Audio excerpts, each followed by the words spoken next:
Hello, everybody. My name is Gabriel Hirschberger, and this is the 20 Mile March podcast. Today on the show, we have Robert Taylor.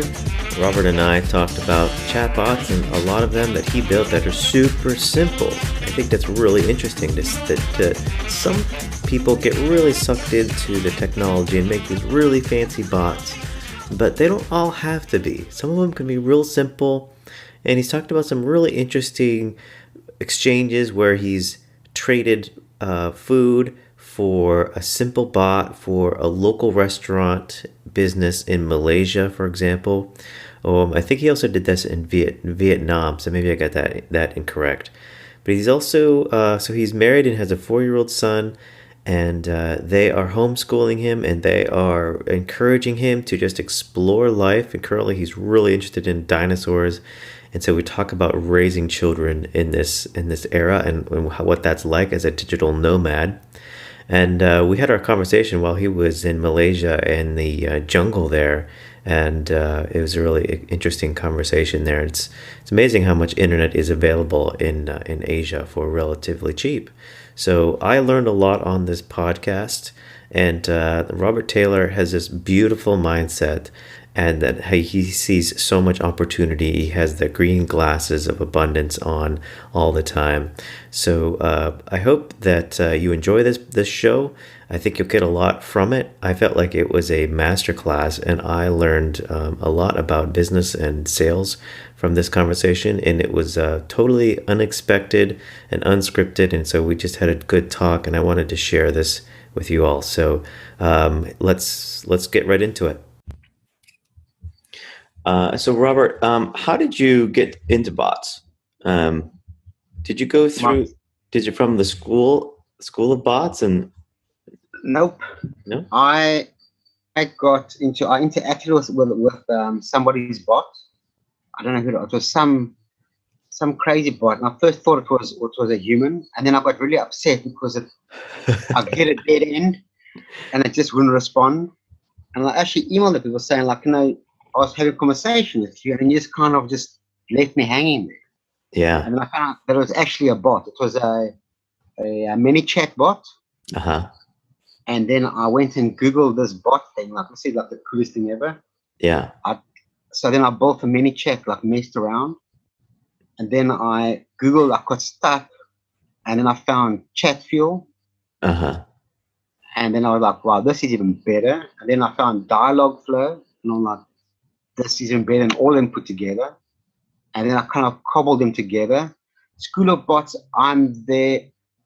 what I do there, I actually just drop sales and marketing tips inside there. Uh-huh. I leave the bot building to the guys who want to build bots. Uh-huh. The bot for me is just an extension to my other core business. Yeah. And I just like to see what people are doing with the bots, to kind of get ideas of what to do and mostly what not to do. Because one guy will post is great, his bot does this, that. Then I'll go and test his bot. I'll go and try and break their bots. Yeah. Because they always put dead ends into them. So many bells and whistles, but there's no, it's not user friendly. Sure. So yeah, sure. That's the only thing I do in the group. Yeah. School of Bots. I actually have never taken a bot course, I think just probably self-taught, just figure it out on your own. Yeah. That's the thing. Anybody can build a bot. Mm-hmm. On if you look at like chat fuel, mini chat, you can build a bot in 20 minutes. Mm-hmm. Mm-hmm. And which is why I will never build my business around someone else's platform, because you can hand it over, the client can build it himself. Mm-hmm. That's why I'll build sales funnels. And like, hey, by the way, I'm gonna throw a bot in. Then they don't care about the branding, because it's an extension to the main thing. If I had to build bots, I'd code them from scratch. I see. And I actually spoke to Natasha about that now. Yeah. To teach people to code from scratch. Get off the platform. The platforms. And let them just do straight up Node.js, dialogue flow, straight to Facebook. She'll capture the whole market. School of Bots could then like have a unique product, especially now with the platforms changing their pricing and etc. etc. They can then like really do well. And you're teaching people to code. I mean, why not? Yeah, yeah. Do you have some coding background yourself? Very little. Little. Okay, here's my background. I come from very corporate Gillette in sales and marketing. One day I decided that I've had enough after 14 years of this whole corporate thing. I went to the beach, had a surf, phone in and quit, never went back again. Then I somehow taught myself to. So you hated your job? Is that? Yeah, I hated it. I was like burned out. Yeah, yeah. So it's like the corporate things is just too much. I then found out that I actually have artistic talent. I learned to screen print over the internet from a Filipino sweatshop and Google Translate.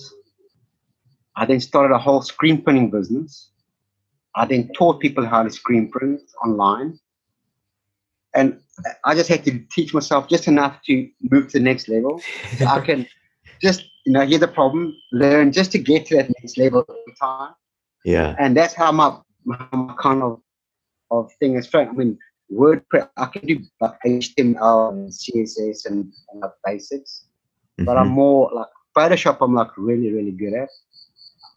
But yeah, these bots, I just learned enough to get myself to the next level. And so far I've been cruising around, just doing that because I understand the business side of it more. Yeah. And all these other things should be extensions on that. It shouldn't be your whole, here's a bot, now what do you do with it? I'm like, well, I'm going to help you get a client and I'm going to throw this bot in because it will help you do this. Not the other way around.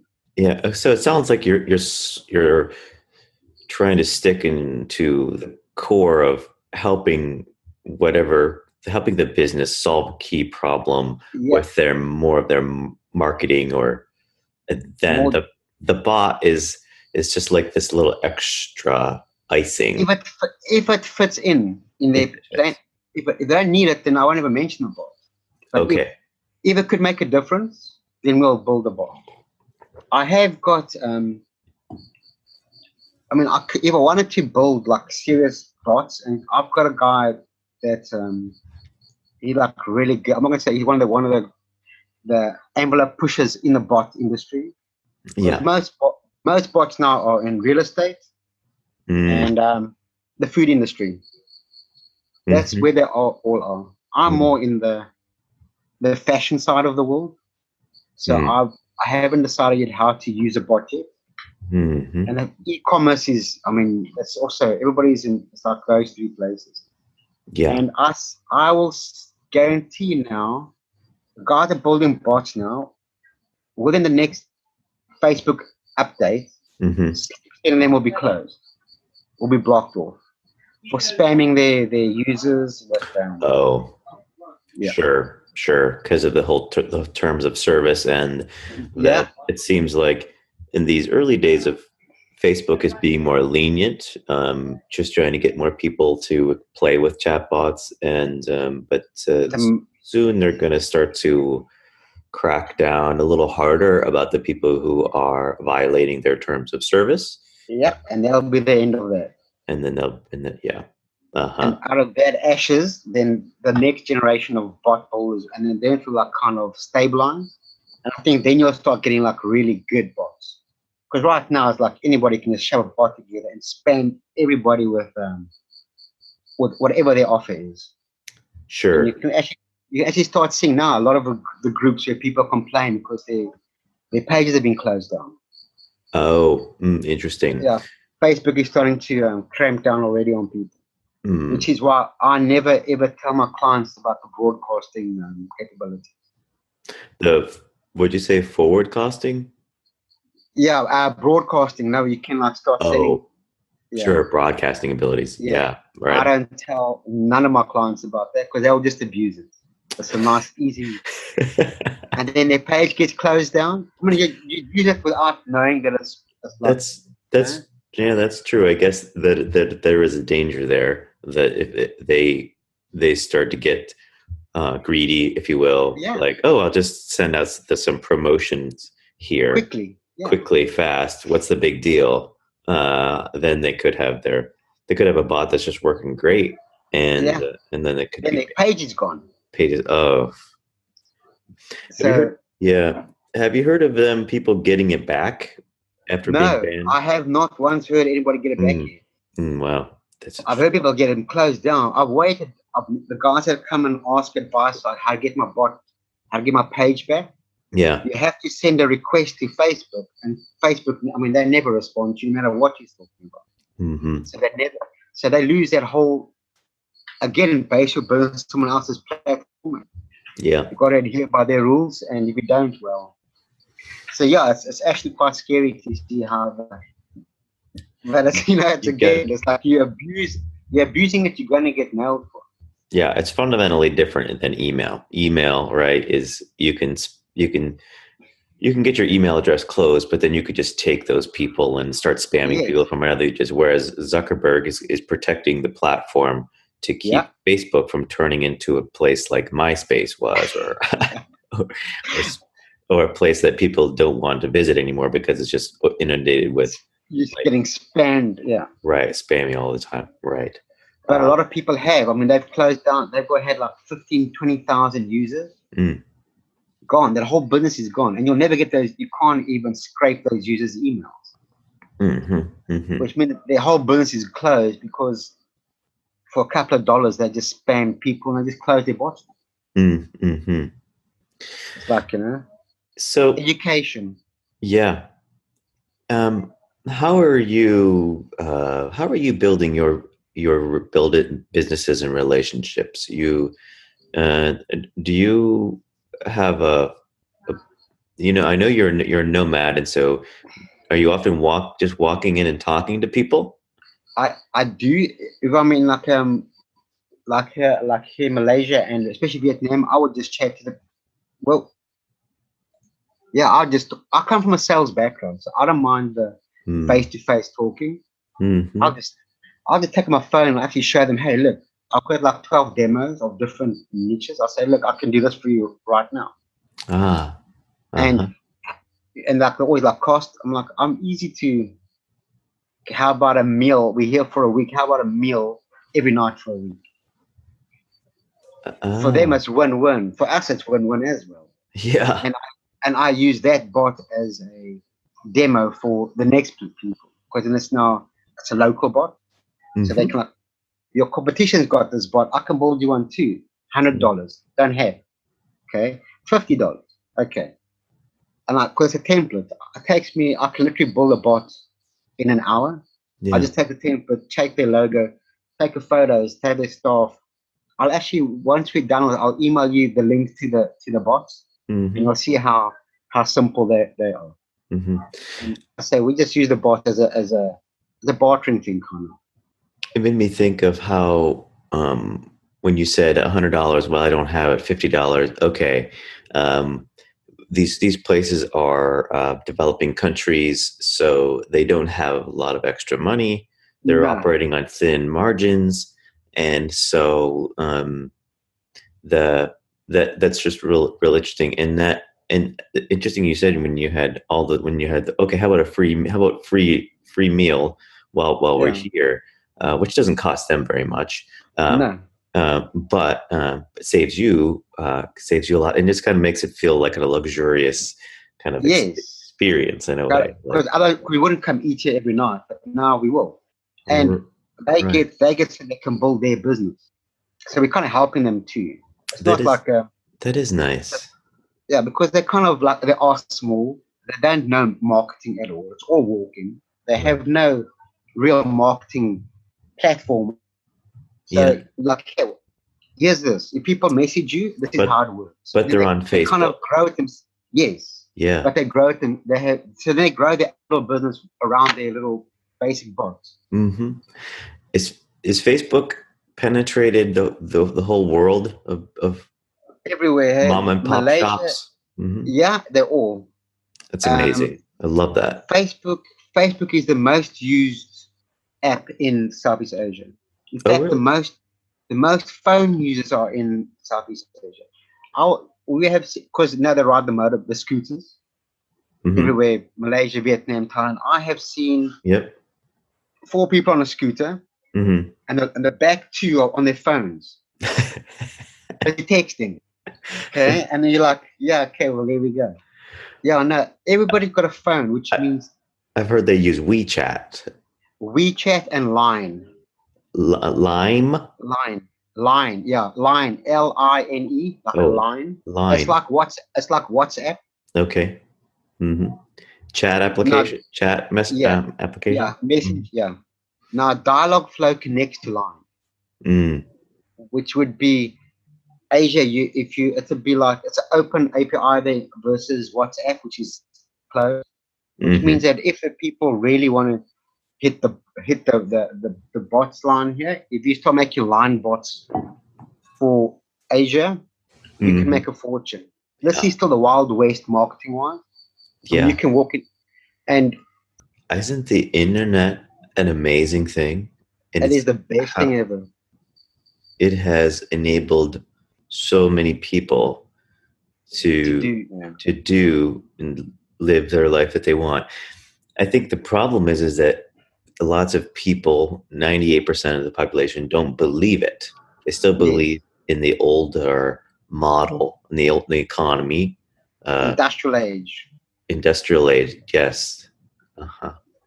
Did it take you a long time or a short time when you unplugged from the corporate machine until you got into this mindset that you have today of Took me about hustle 4 months 4 months of until stress like non-stop. Like, mm, I thought I'm gonna have a heart attack. I'm like, mm, this wow. is not. I have to get a job now. I have to build this business like tomorrow. Like, I'm like totally like, what have I done? All the Yeah. security of my business is now gone. And over time, I'm like, hey, well, look, we're not dead. Everything is kind of, and then kind of, my wife actually, when our child was born, she gave me 2 years to get my business online so we could travel. That was it. She said However I you do it had is 2 years. entirely Uh-huh. Uh-huh. figure it out. Figure it out. Figure it However out, you do man. it. Yeah, that's it. That was the criteria. It took 3 years, not 2, but we got there. So bots for you are sort of this side thing, this little Aside, icing yeah, dessert thing. Your that's a main course is marketing websites or I just built sales funnels and just show people how to connect, how to get their clients, and how to actually sell without being sold. My way of thinking is really crazy. I mean, I'm busy doing my bachelor's in business right now. I just stopped. So I come from a very corporate background, but I've Mhm. also been with creatives, teaching them how to screen print and do Photoshop, etc. Yeah. So I've always, and I mean, my youngest customer, she's 13 years old, and in 4 months, I helped her launch her own fashion label. And now she didn't know. Her parents told her she's mad. I told her, you're not mad. Her parents said she's in school. She has to wait till she finishes school. I told them, but why? Because she's in school now. Her audience, her clients can't leave her.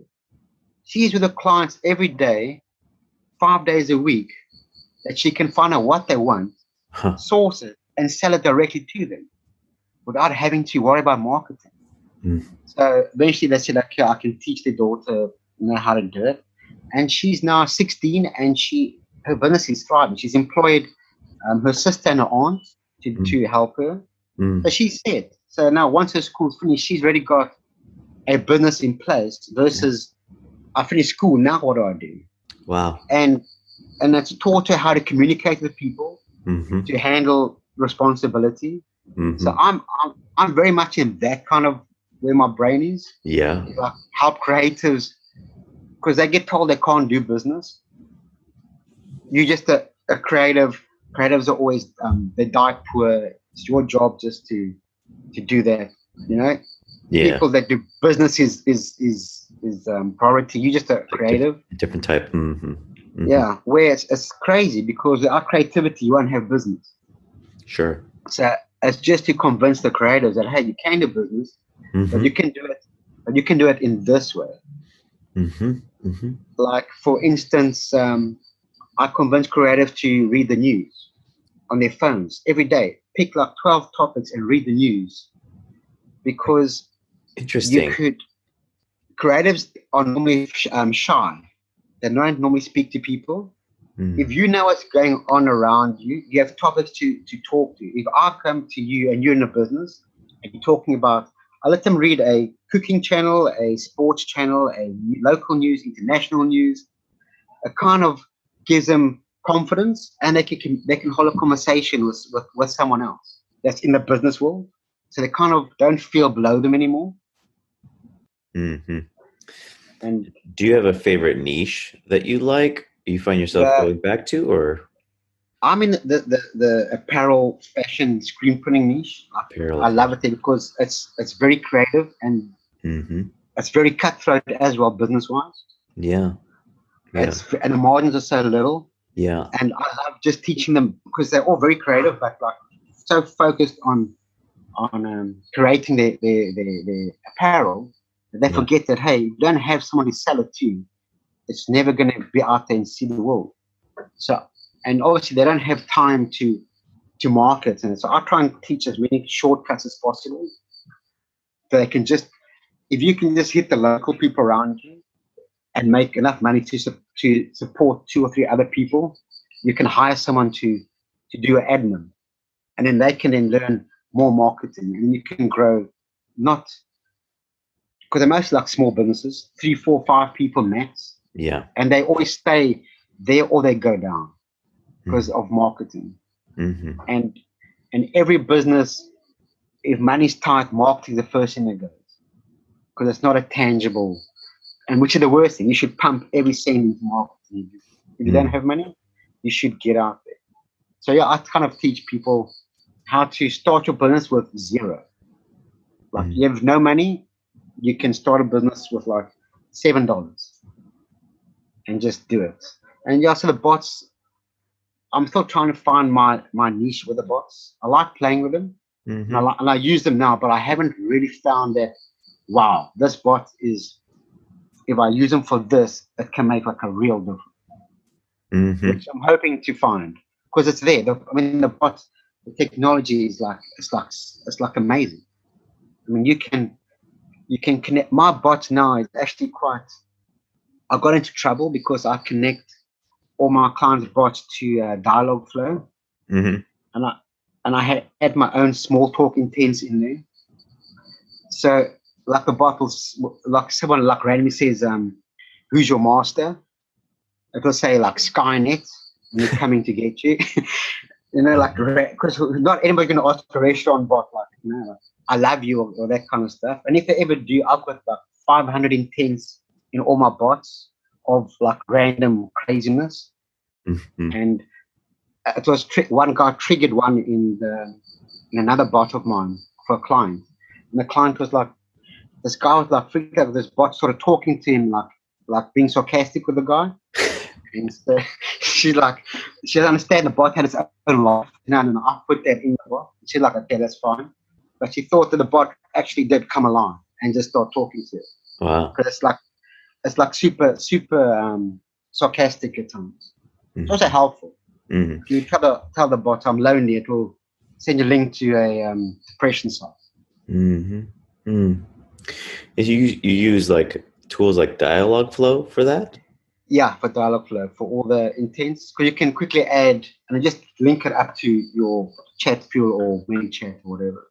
So all the intents, all the small talk is linked into Dialogflow, which I'm waiting to get the time to really play with Dialogflow, because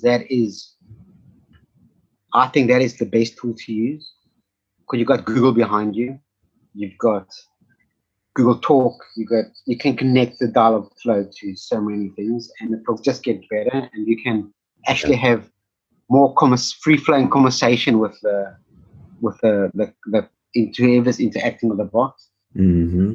So I'm waiting for time to really play with Dialogflow, because you can connect it directly to Facebook and to Alexa and wherever you want to connect it to, without having someone else's middleman program in the middle, which scares me. I mean, it's like to build your. I saw like now the people are complaining, and you build your business on someone else's platform, you have no control, zero. I mean, right, it goes back. You're to working for them. Programming thing. Yeah, it's always it scares. That's why I never. If it's any closed application, I just stay away from, because you're beholden to them. I mean, they can do what they want with you. They can. They can hold your. They can hold your users as ransom. They can just close you down and say, "Well, it's going to cost you an extra X amount to enable your bot." It's a little bit like the cryptocurrency space, where if you hold your money on an exchange and you don't have the private keys, well, then you don't have your own money, and you can just lose it. And if they just decide to stop trading your funds out, if you can't withdraw your funds back to a local account anymore, it's gone, right? Just forget it. So that's why they're saying hold your private key of your wallet offline. So please, far away. No, it's the same. Also, that's my thing. I'm very scared of being beholden to somebody else for my own business, because if something goes wrong and it's not, I've got no control over it, which means that all your clients they're beholden to you. They don't care what the platform has done. You are their go-to guy, and you have now killed their business, basically.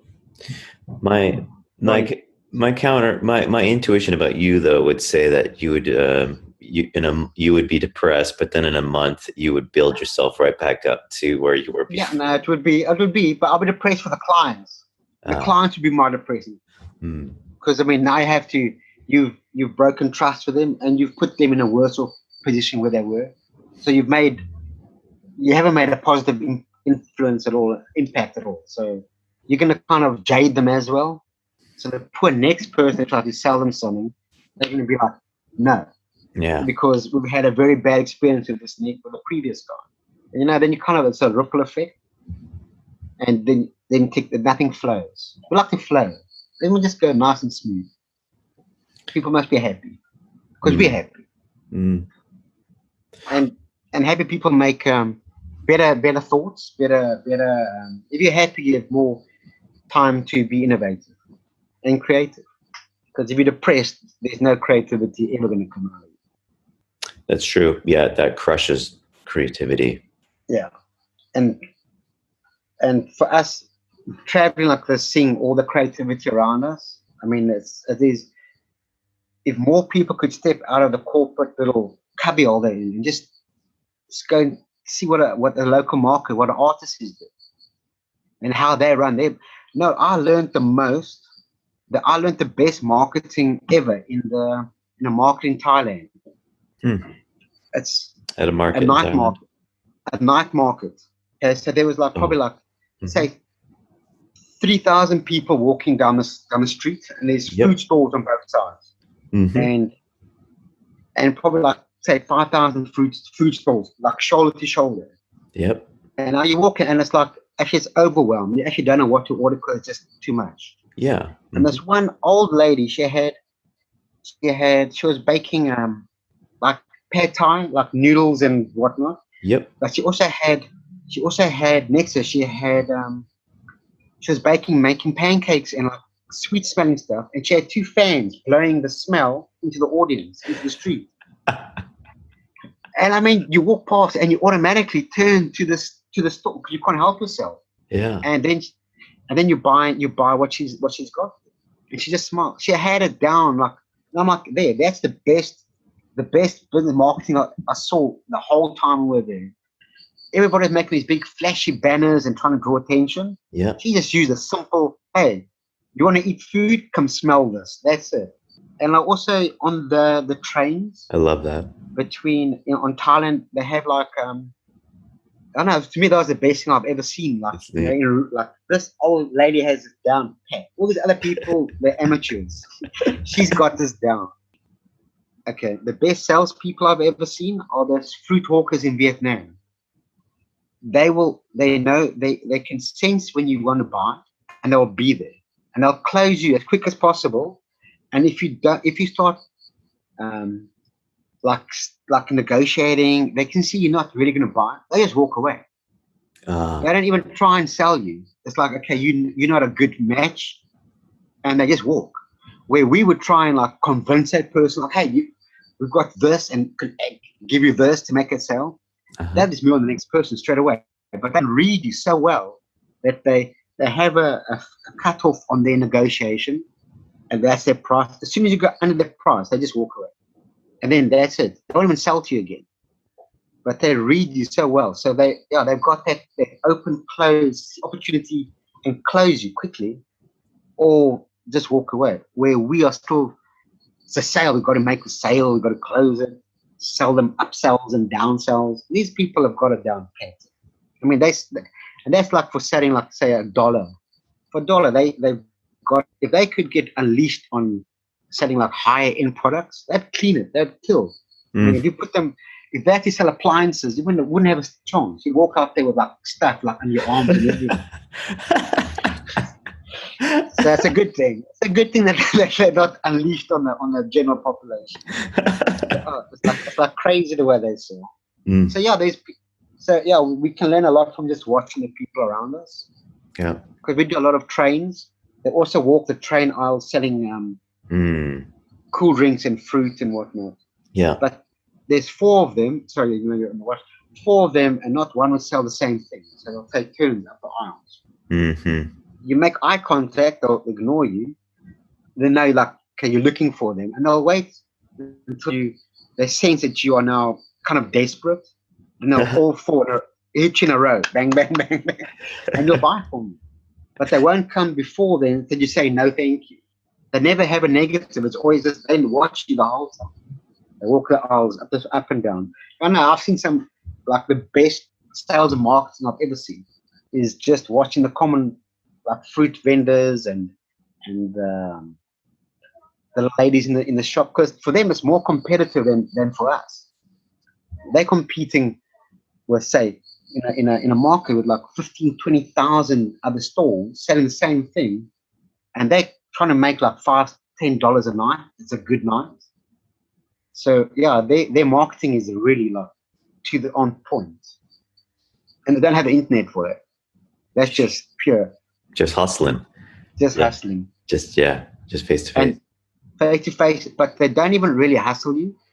They understand you. They understand their customers so well and their product, and that's the main thing. They get the psychology and can read people.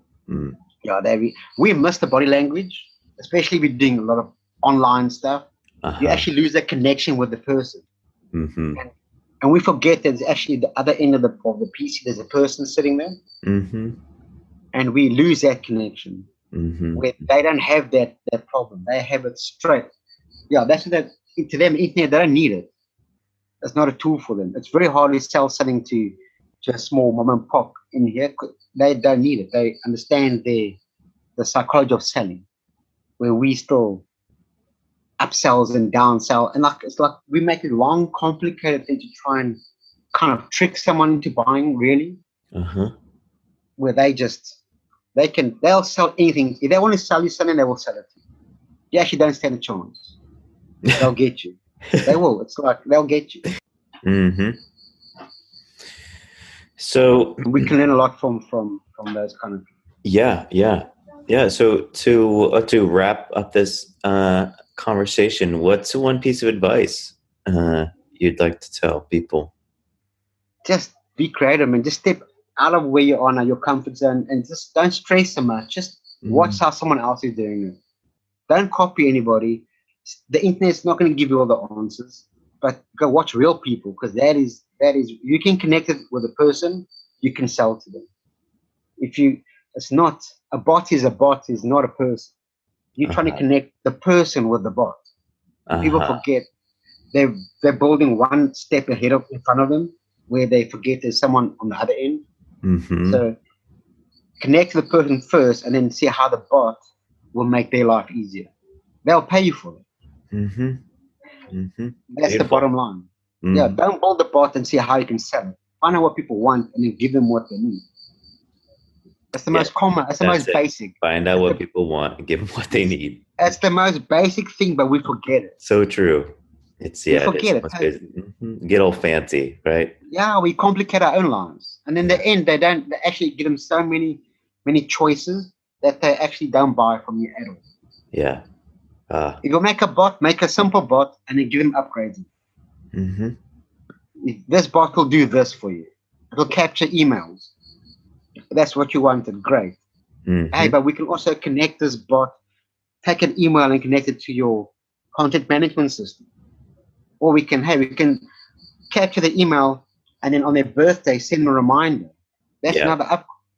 And you can rather add layers onto it than try and, hey, we've got this bot that can do this and this and this and this. And the people are like, I want someone that can give me my email. I don't know about all this other stuff. And you'll probably make more sales. Start simple. Just keep it simple, and you can build up on it. You can build up on it, add to it later. Build relationships with your clients, and then you can build up whatever they need. I still speak to my people my clients from like 8 years ago. I still speak to them. And I always ask, do you need more stuff? Or they'll say, can you do this? So they never ever go anywhere else. And I'll say, no, I can't. I'll refer you to someone else. And with that person who I refer it to, I'll build a relationship with them as well. So it's always people first, and all these other things are just tools to connect people.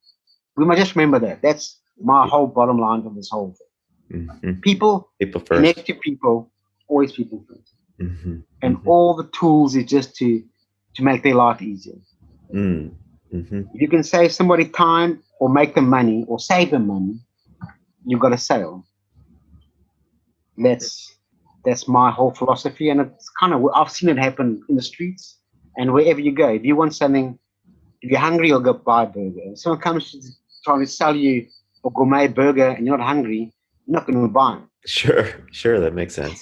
Yeah, and that is my gourmet. A lot of people are making gourmet burgers for people who are not hungry. Right. And that's the problem. That's the problem right there. Yeah.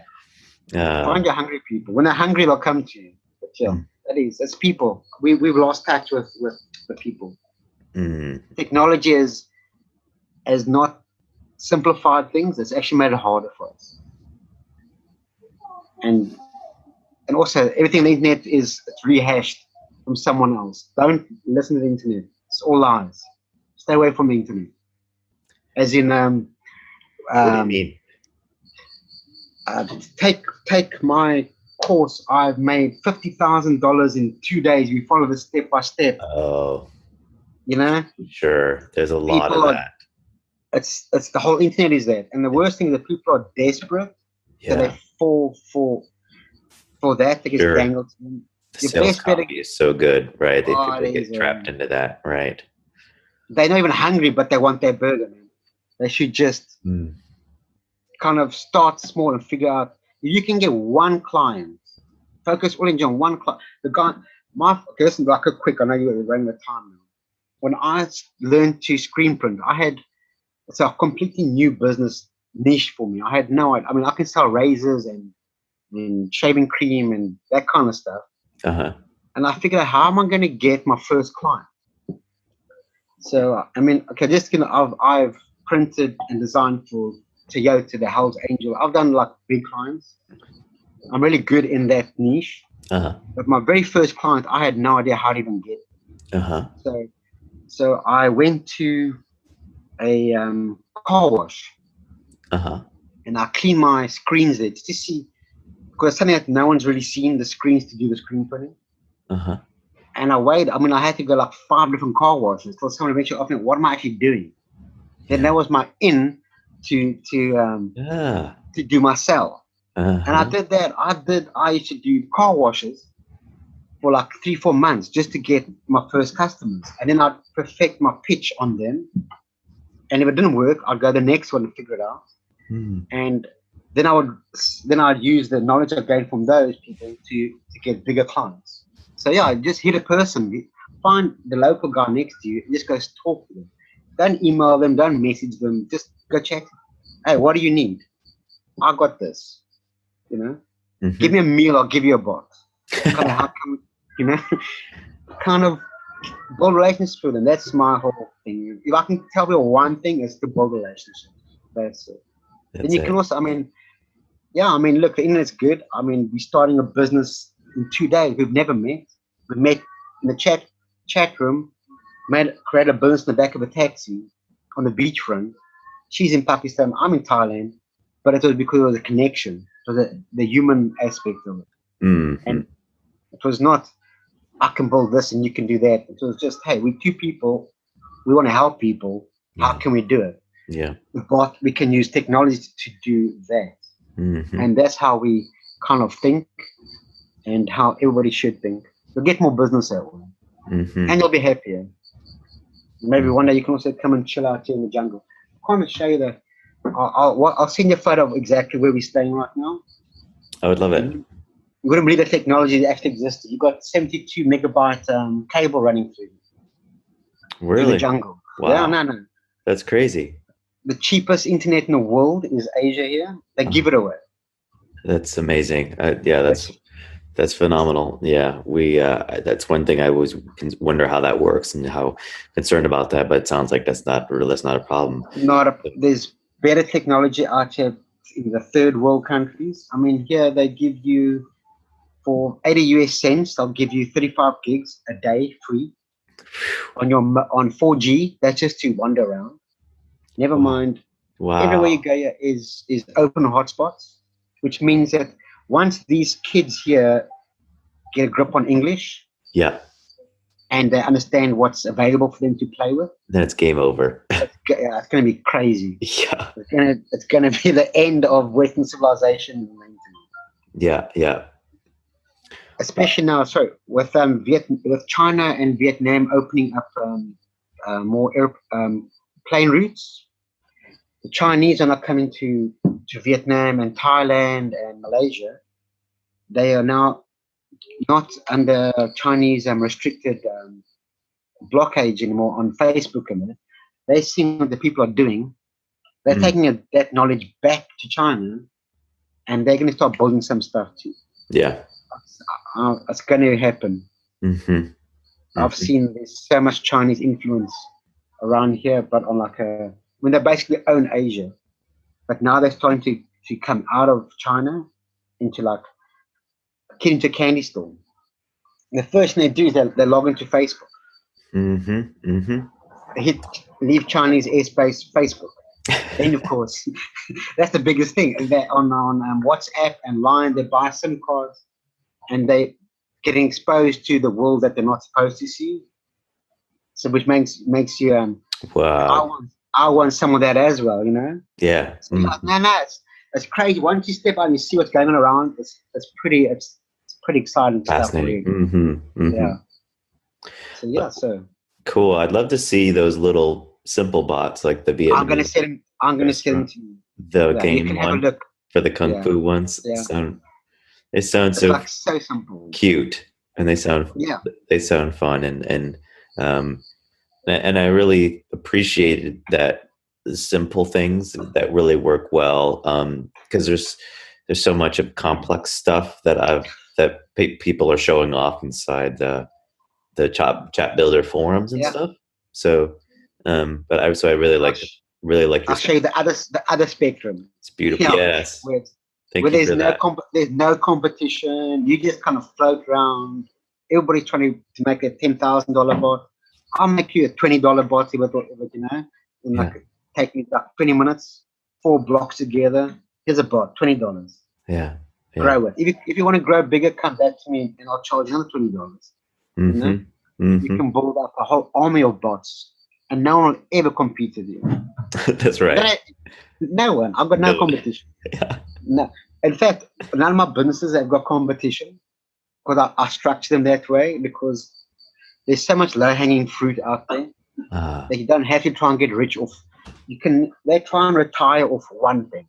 Mhm. One client must give them $50,000, and then that's it.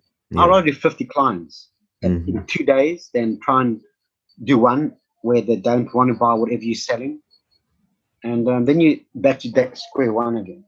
Yeah. Where, well, if I can get 365 meals a day for free, then that's already like a year saving of something else I can do. Uh-huh. So I look at it, a little bit different than the average person. But then my budget, the dollar goes a lot further where we are, which is a good thing. Yeah, But I'll send you the links to the bot. I'll send you some. Thank you I'll for send the you some. mastermind. It's cool. It's been fun. I'll send you some crazy thought processes of mine, and you can kind of have it's either very crazy or hey, this might work. Kind of vibe to it. Thank you for this conversation, Robert. It's a pleasure, man. I will talk to you soon. I'll see you around. Okay. Yeah, 100%. Cheers, All right. man. Bye. Adios.